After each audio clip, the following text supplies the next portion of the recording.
win this as individuals, we're only going to win this collectively. In the last 2 decades, in the last 20 years, over 2,171 children have been killed by the Israeli apartheid regime. In just the last 48 hours, they've added another 5-year-old. They've added other children. This is a regime that people describe as somehow a beacon of hope and democracy, and yet it kills children on an almost daily basis, on an almost weekly basis. Name another institution that can describe itself as democratic and yet deprive people of basic rights and necessities like water or electricity. The only power station in Gaza has been shut down because of a blockade introduced by the Israeli regime. We cannot call it self-defense. We cannot say that there are 2 sides to this argument. There cannot be 2 sides when one side is under complete attack, when one side is under complete oppression, when one side cannot afford to clothe and feed its children because of an institution of apartheid.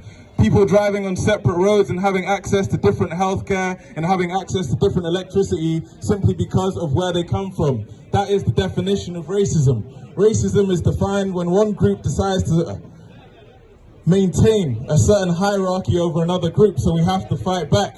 We have to use all the means that we have together. We have to sign petitions. We have to ask our elected officials and leaders like Andy Burnham why they've not made statements condemning attacks like this.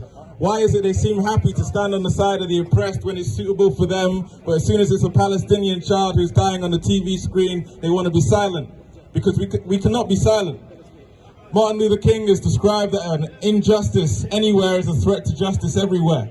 It is no less a threat to justice simply because it's in Palestine, simply because it's in the Middle East, because there are brothers and sisters just like us, and that's why we have to stand up for them, and that's why we have to continue to fight. An occupation, a settler colonial force, is supported by a media and industrial complex supported by countries and governments like the one that we have here. When there are Albert factories which produce the drones and weaponry that are used to kill children, that are used to oppress people, when an IDF soldier puts his boot on the neck of a child or on the neck of somebody's mother, it's because of the sponsorship of the government here, of the sponsorship of the government in America that sends over $3 billion in military aid every single year to a system that decides to discriminate and separate people based on ethnicity, based on place.